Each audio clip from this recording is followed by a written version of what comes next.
को अयोध्या लेकर चलते हैं, जहां पर मुख्यमंत्री योगी आदित्यनाथ हनुमानगढ़ी में दर्शन पूजन कर रहे हैं। वो तस्वीरें आपको दिखाते हैं, ये एक्सक्लूसिव तस्वीरें आपके सामने अयोध्या से आपको दिखा रहे हैं।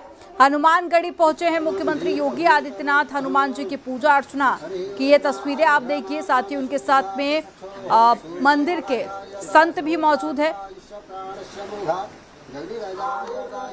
साधु संत भी मौजूद है और सारी जानकारी के साथ में निमिष गोस्वामी जुड़ गए हैं। निमिष, बताइए और क्या अपडेट मिल पा रही है? जो एक्सक्लूसिव तस्वीरें आ रही हैं उसमें मुख्यमंत्री योगी आदित्यनाथ पूजा अर्चना करते हुए नजर आ रहे हैं। देखिए, मुख्यमंत्री आज अयोध्या राजा के निधन, जो राम मंदिर ट्रस्ट के सदस्य भी थे, उनके निधन पर आयोजित श्रद्धांजलि सभा में भाग लेने के लिए अयोध्या पहुंच रहे हैं। लेकिन जैसा उनका चिर परिचित अंदाज है, जब भी वो अयोध्या आते हैं तो सबसे पहले वो हनुमानगढ़ी और राम जन्मभूमि में दर्शन करते हैं। और यही वजह है कि सबसे पहले वो हनुमानगढ़ी पहुंचे, जहां पर दर्शन पूजन कर रहे हैं और इसके बाद रामलला के लिए दर्शन के लिए रवाना होंगे। लेकिन हनुमानगढ़ी पर संतों के समूह के द्वारा वैदिक मंत्रोच्चार के बीच में इन्होंने बाकायदा दर्शन पूजन किया। और दरमियान उन्होंने अयोध्या के विषय, तमाम जो विषय है छोटे छोटे, उसको लेकर के अयोध्या के जो हनुमानगढ़ी के संत हैं उनसे भी 5 मिनट की मंत्रणा की है राजदास जी के कमरे में। और इसके बाद अब सीधे मुख्यमंत्री हनुमानगढ़ी से राम जन्मभूमि जाएंगे, राम जन्मभूमि में दर्शन पूजन करेंगे और उसके बाद मुख्यमंत्री सीधे अयोध्या राज परिवार के श्रद्धांजलि सभा में जो कार्यक्रम है वहां पहुंचेंगे और वहां पर भाग लेंगे। और उसी जगह पर क्योंकि अयोध्या के लिए ये बहुत बड़ा आज ये कहा जा सकता है क्षति है। अयोध्या राजा विमलेंद्र मोहन प्रताप सिंह मिश्रा राजा अयोध्या थे और इसके साथ ही राम मंदिर ट्रस्ट के सदस्य भी थे। उनका अचानक निधन हुआ है और उनके निधन के बाद से अयोध्या राज परिवार में जो शोक है उस शोक संवेदना। ठीक है निमिष, आप नजर बनाए रखिएगा। जानकारी देने के लिए बहुत शुक्रिया आपका। लखनऊ से खबर है, जहां पर वजीरगंज पुलिस ने फर्जी आईएएस को गिरफ्तार कर लिया है। चेकिंग के दौरान पकड़ा गया फर्जी आईएएस।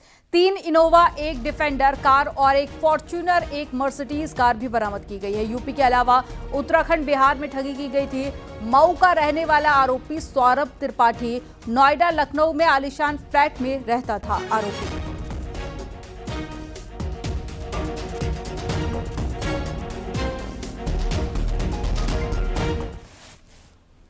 छांगुर सिंडिकेट से जुड़ी बहुत बड़ी खबर है। मनी लॉन्ड्रिंग के मामले में ईडी की चार्जशीट तैयार हो गई है। जल्द ही चार्जशीट दाखिल करेगी ईडी। सूत्रों के हवाले से खबर मिल रही है, चार्जशीट में विदेशी खातों का जिक्र किया गया है। विदेशी फंडिंग के नेटवर्क का खुलासा हुआ है। नीतू रोहरा और उसके पति की संपत्ति का ब्यौरा भी मिला है।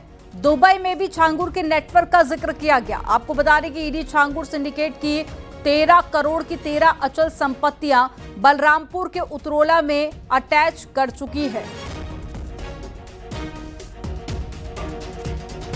धर्मांतरण के छांगुर सिंडिकेट के खिलाफ ईडी ने मनी लॉन्ड्रिंग की धाराओं में चार्जशीट तैयार कर ली है। ईडी सोर्सेस की माने तो छांगुर और उसके करीबी सहयोगी और सह आरोपी नवीन रोहरा समेत 4 लोगों को ईडी ने मनी लॉन्ड्रिंग का आरोपी बनाया है। ईडी की चार्जशीट में इस बात का जिक्र है कि संदिग्ध और विदेशी अज्ञात स्रोतों से नवीन रोहरा के एनआरई और एनआरओ बैंक खातों में करोड़ों रुपए जमा किए गए और इसी ब्लैक मनी को बलरामपुर के उतरौला में संपत्तियां खरीदने और अवैध धर्मांतरण के सिंडिकेट को विस्तार देने में खर्च किया गया। ऐसी ही 13 करोड़ रुपए से खरीदी गई 13 संपत्तियों को ईडी अटैच भी कर चुकी है। ये सभी संपत्तियां नवीन। आगरा में अवैध धर्मांतरण सिंडिकेट से जुड़े कई सनसनीखेज खुलासे सुनने को मिल रहे हैं। स्थानीय निवासियों के मुताबिक गैंग से जुड़े लोग धर्म बदलवाने के लिए हिंदुओं को पहले मांस खिलाते थे और उसके बाद में उन्हें बाइबल दी जाती थी। आपको बता दें कि इस पूरे मामले में पुलिस पहले ही कार्रवाई करते हुए 8 लोगों को जेल भेज चुकी है। गैंग के मास्टरमाइंड राजकुमार उर्फ पास्टर समेत 8 लोगों को गिरफ्तार किया गया है। पुलिस के मुताबिक गैंग से जुड़े हर तार खंगाले जा रहे हैं। लेकिन वहाँ पर जो मैंने देखा तो वाकई वहाँ अपने हिंदू समाज के लोगों को वो कन्वर्ट करा रहा था, मांस खिला रहा था और गाय का ब्लड जो होता है वो यीशु मसीह के नाम का लहू बना के उसको पिला रहा था। 6 mobile phone, 2 car, 1 Ertiga, 1 non Hyundai, 13,165 रुपये अभी बरामद किए गए हैं। यह भी जो प्राथमिक अभी इसमें वो आया है, चर्च ऑफ गॉड नाम से एक व्हाट्सएप ग्रुप भी चलाता था यहाँ पे लोगों को लिंक भेजता था और एक यूट्यूब चैनल भी इसने चला रखा था, चर्च ऑफ गॉड आगरा के नाम से, जबकि इसका कोई भी प्रॉपर चर्च है उससे कोई कनेक्शन इसका नहीं है। इसमें हम लोगों ने यह पाया है कि मुंबई महाराष्ट्र में उल्लासनगर से कनेक्शन है इसका। महोबा में लव सेक्स और धोखे का मामला सामने आया, जहां पर बांदा की युवती ने एक शख्स पर शादी का झांसा देकर शारीरिक शोषण का गंभीर आरोप लगाया। पीड़िता का आरोप है कि जब युवक पर शादी का दबाव डाला गया तो उसने दहेज में 25 लाख रुपए की मांग की थी। पीड़िता के मुताबिक लगभग 6 साल पहले अतर्रा कॉलेज में पढ़ाई के दौरान युवक से उसकी मुलाकात हुई थी और पुलिस ने आरोपी समेत 5 लोगों पर मुकदमा दर्ज किया। फिलहाल पुलिस मामले की जांच कर रही है। बांदा जनपद से एक महिला आई थी, उन्होंने प्रार्थना पत्र दिया कि उनके साथ एक व्यक्ति ने शारीरिक संबंध बनाए, शादी का लगातार झांसा देता रहा। उसके बाद उसका चयन आईटीबीपी में हो गया तो उसने शादी से भी इनकार कर दिया। उपरोक्त तहरीर पर थाना कोतवाली में सुसंगत धाराओं में अभियोग पंजीकृत किया गया है। नियमानुसार विधिक कार्रवाई की जाएगी। कासगंज में आबकारी विभाग ने अवैध शराब के खिलाफ अभियान चलाया है। टीम ने 55 लीटर अवैध शराब बरामद की है। करीब 250 किलो लहन मौके से नष्ट किया गया। टीम ने 2 शातिरों को गिरफ्तार करके जेल भेज दिया।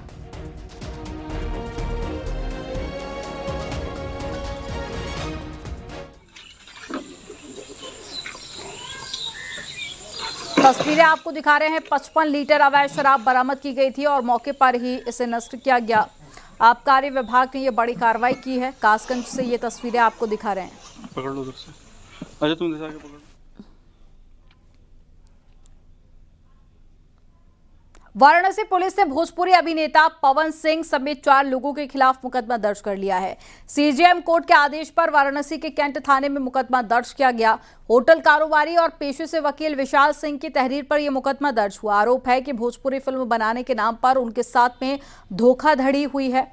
आरोप है कि मुंबई में पढ़ाई के दौरान उनकी पहचान प्रेम शंकर राय और उनकी पत्नी सीमा राय से हुई थी। दोनों ने साल 2018 में भोजपुरी फिल्म बनाने के नाम पर उनसे करोड़ों रुपए का फाइनेंस करवाया। तब भरोसा दिया कि खर्च की गई रकम सब्सिडी और मुनाफे के रूप में लौटाई जाएगी। बातचीत पुख्ता हुई तो पीड़ित विशाल ने किस्तों में करीब 32,60,000 रुपए सीधे खाते में जमा किए। फिल्म की शूटिंग और पोस्ट प्रोडक्शन पर करीब 1,25 लाख रुपए खर्च किए। पीड़ित के मुताबिक फिल्म बनी और उसमें अभिनेता पवन सिंह और निर्देशक अरविंद चौबे थे। भरोसे के बावजूद ना तो रकम वापस की गई और ना ही मुनाफे में हिस्सा दिया गया। देखिए, लगभग 1.25 करोड़ के अमाउंट का प्रकरण है ये, जिसमें वादी विशाल सिंह द्वारा माननीय न्यायालय के आदेशक से 56 के तहत 4 लोगों के खिलाफ, जिसमें प्रेम शंकर राय, सीमा राय, पवन सिंह एवं अरविंद चौबे जी के खिलाफ ये मुकदमा दर्ज हुआ है। प्रकरण इसमें ये था, धाराएं इसमें जो है वो 420, 406, 467, 468 और 506 की धारा आईपीसी के तहत ये दर्ज हुआ है। और वादी का ये कहना है कि वादी के द्वारा जो एक होटल व्यवसायी है, जिन्हें यह बताया गया कि वो जो है फिल्म निर्माण के नाम पे उन पे पैसा इन्वेस्ट कराया गया और उनको अधिक मुनाफा मिलेगा। तो मोटा मोटा प्रकरण ये था। आगरा से खबर है, जहां पर कूड़े के ढेर में दवाइयां फेंकने की सूचना पर ड्रग विभाग की टीम मौके पर पहुंची। पाउडर के डिब्बे और सिरप से भरे कार्टून फेंकने वालों को राहगीरों ने पकड़ लिया। फिलहाल टीम पूछताछ में लगी हुई है। थाना सिकंदरा क्षेत्र के लेबर चौक की घटना है।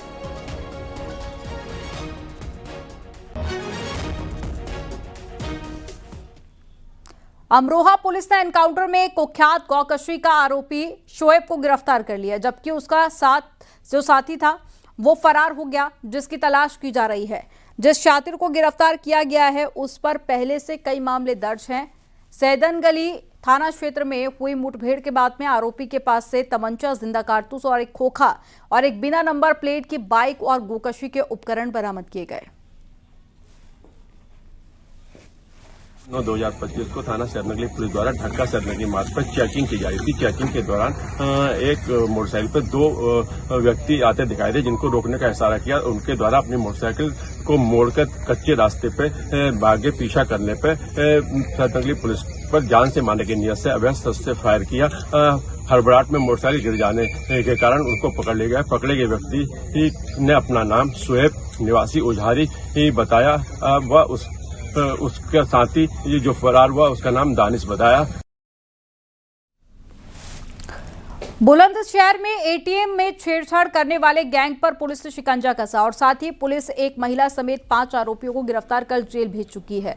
पुलिस ने इनके कब्जे से लगभग 3400 कैश, 5 चाकू और 44 एटीएम कार्ड, 7 मोबाइल, 2 लकड़ी के बॉक्स और 2 लोहे की पत्ती बरामद की है। नगर कोतवाली पुलिस ने एटीएम बूथ पर न्यूज 18 की टीम को साथ ले जाकर लाइव डेमो भी दिखाया और लोगों को जागरूक करने की कोशिश की।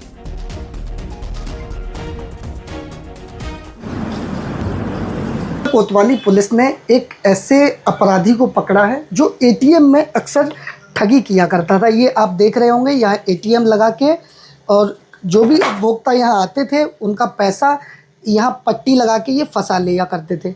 और एक यहाँ ये इस तरीके से ये एक बॉक्स लगाया करते थे जिसमें ये ख़राब मशीन लिख दिया करते थे, जबकि ये मशीन ख़राब नहीं होती थी, लेकिन इसके अंदर बॉक्स में एक मोबाइल रखा। सहारनपुर पुलिस को ऑपरेशन सवेरा के तहत सफलता मिली है। पुलिस ने एक नशा तस्कर को 353 ग्राम स्मैक के साथ में गिरफ्तार किया। बरामद स्मैक की कीमत लगभग 36 लाख रुपए बताई जा रही है। नशा तस्कर तस्वर पर पहले से लूट, डकैती और मादक पदार्थों की तस्करी करने के मामले दर्ज हैं। बीच में कर लो ना, बीच में ले आओ भैया।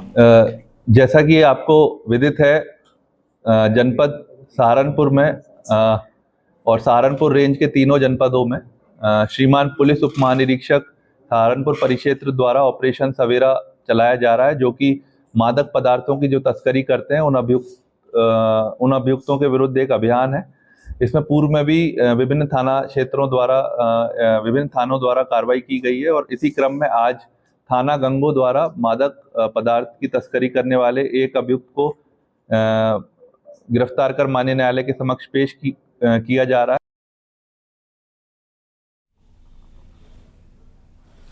रायबरेली में घर वालों के पैसा देने से इनकार करने पर एक लड़का कुएं में कूद गया, जिसे बचाने के लिए उसके छोटे भाई ने छलांग लगा दी। इस दौरान ग्रामीणों ने छोटे भाई को सुरक्षित बाहर निकाल लिया, जबकि बड़े भाई की कुएं में कूदने से मौत हो गई। दरअसल बड़ा भाई अरुण पंजाब जाने के लिए घर वालों से पैसे मांग रहा था, जिसे देने से परिवार ने इनकार कर दिया। मामला डीही थाना इलाके के गुलाबगंज गाँव का है। किधर खींचोगे? वहीं से निकालो, वहीं साइड। पहले पैरों पकड़ लो, देखो ना छटक जाएगी। उन्नाव में तेज रफ्तार डंपर ने स्कूटी सवार मां और बेटे को टक्कर मार दी। हादसे में बेटे की मौत हो गई, जबकि मां की हालत गंभीर बताई जा रही है। फिलहाल घायल महिला को अस्पताल में भर्ती कराया गया। पुलिस ने लड़के के शव को पोस्टमार्टम के लिए भेज दिया। हादसे में गुस्साए ग्रामीणों ने जाम लगा दिया, जिसके बाद में पुलिस ने समझा बुझाकर शांत कराया। पूरी घटना गंगा घाट कोतवाली क्षेत्र के देवारा खुर्द की बताई जा रही है।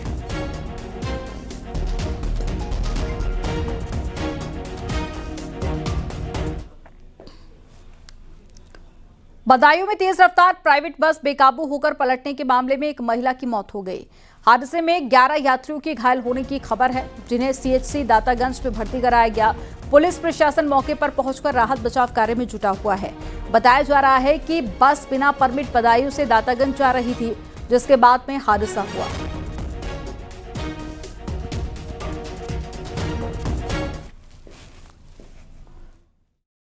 को जानकारी हुई कि एक बस पलट जाने के कारण लगभग 12 जिसमें सवारियां थी उसमें 11 लोग इंजर्ड हुए, एक कैजुअल्टी हुई है। उनके परिवार को सूचित कर दिया गया है। जो 11 लोग इंजर्ड थे उसमें से 7 लोग को मामूली इंजरीज आई थी, वो अपने अपने घर जा चुके हैं। 4 लोग हायर सेंटर्स में रेफर्ड हैं, उनके परिजन उनका इलाज और हायर सेंटर्स में करा रहे हैं, लेकिन उनमें से अभी कोई ऐसा क्रिटिकली इंजर्ड नहीं है। बाकी पुलिस प्रशासन यहाँ पूरी तरह से मौके पर है और स्थिति पूरी तरह से सामान्य है।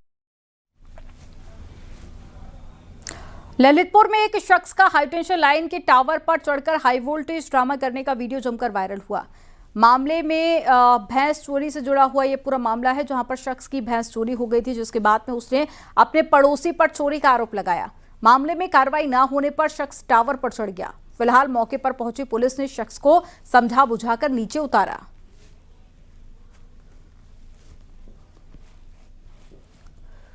सोनभद्र के चौपन नगर पंचायत में सड़क घोटाले के मामले में एडीएम ने अधिशासी अधिकारी को नोटिस भेजा है।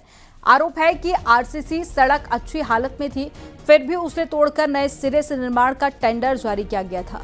स्थानीय लोगों का कहना है कि ये कदम नगर पंचायत अध्यक्ष के चहेते ठेकेदारों के फायदा पहुंचाने और सरकारी धन का दुरुपयोग करने के लिए उठाया गया। फिलहाल मामले में एसडीएम ओबरा की अध्यक्षता में त्रिस्तरीय जांच कमेटी गठित की गई है। अब इस पूरे मामले में जिम्मेदारी तय कर कार्रवाई की जाएगी। परसों मुझे किसी मीडिया के संवाददाता से सूचना प्राप्त हुई थी कि चोपन नगर पंचायत में एक आरसीसी रोड का निर्माण कराया जा रहा है, जिसकी स्थिति पूर्व में अच्छी बताई गई थी। तो उसी क्रम में मैंने तत्काल ईओ को मौखिक रूप से जांच के लिए कहा था और कल मैंने इस संबंध में त्रिस्तरीय कमेटी भी गठित कर दी है, जिसमें उप जिलाधिकारी ओबरा अध्यक्ष होंगे और शासी अधिकारी चोपन और एक सहायक अभियंता को नामित किया है कि पूरे प्रकरण की तकनीकी रूप से जांच करके उसकी आख्या प्रस्तुत करें। ग्रेटर नोएडा में एक ट्रक में अचानक से आग लग गई, जिसके बाद में सूचना पर फायर ब्रिगेड की टीम पहुंची और आग बुझाने का प्रयास किया गया। फिलहाल आग लगने की वजह स्पष्ट नहीं हो पाई है। Greater Noida west Casa green society के पास ट्रक में आग लगी थी।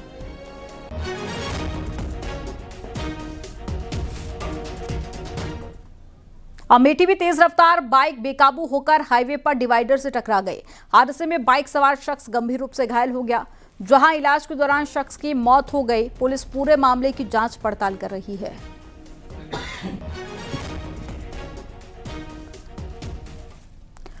बुलंदशहर में घर के बाहर खड़ी बाइक पर चोरों ने हाथ साफ कर दिया।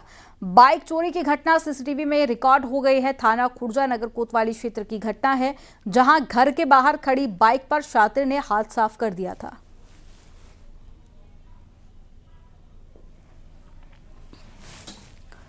गाजीपुर में पीएम मोदी की मां के खिलाफ अभद्र टिप्पणी को लेकर बीजेपी कार्यकर्ताओं ने जुलूस निकालकर विरोध प्रदर्शन किया और राहुल गांधी और तेजस्वी यादव से सार्वजनिक माफी की मांग की है। विरोध प्रदर्शन में बड़ी संख्या में महिलाएं शामिल हुई।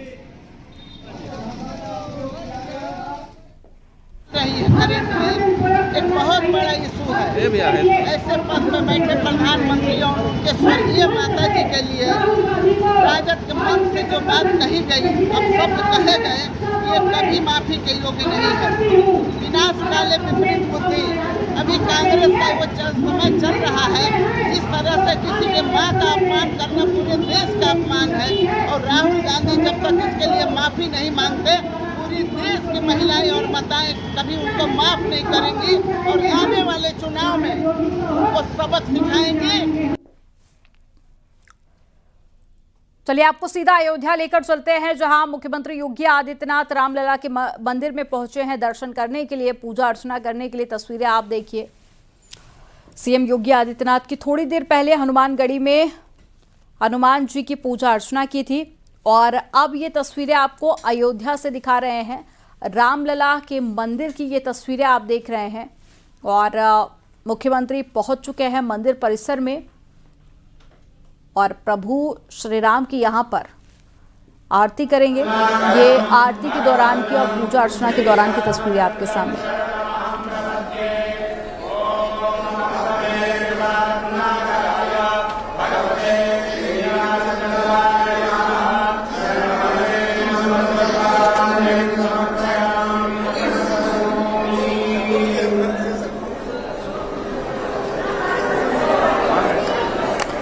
अयोध्या से ये तस्वीरें आप देख रहे हैं और मंदिर प्रबंधन की तरफ से मुख्यमंत्री का स्वागत किया जा रहा है। तो इससे पहले हनुमानगढ़ी में दर्शन किए थे सीएम ने हनुमान जी के और अब रामलला की पूजा अर्चना करने के लिए सीएम अयोध्या पहुंचे हैं। चलिए खबरों में आगे बढ़ते हैं। कानपुर में सीएम योगी आदित्यनाथ ने बड़ा ऐलान किया। आईआईटी कानपुर में आयोजित कार्यक्रम में सीएम योगी आदित्यनाथ बोले, भारत डीप टेक 2025 की दिशा में बढ़ेगा उत्तर प्रदेश, तो यूपी बनेगा तकनीकी क्रांति का अगुवा।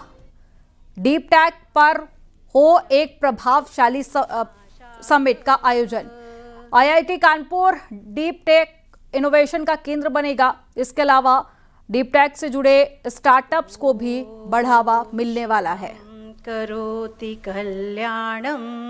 हर एक क्षेत्र में बहुत कुछ करने की गुंजाइश है और मेरा मानना है कि यह एक नया फील्ड होगा जिसमें हमें कार्य करने की आवश्यकता है, उसमें खासतौर पर मैं इस बारे में आज कहूंगा कि आईआईटी कानपुर इस दिशा में प्रयास करे कि हम लोग भारत का पहला डीप टेक भारत 2025 की दिशा में आगे बढ़े। एक अच्छा हमारा समिट हो यहां पर जो डीप टेक भारत को लेकर के कार्य कर सके, और आईआईटी कानपुर को इसका सेंटर बनाया जाना चाहिए।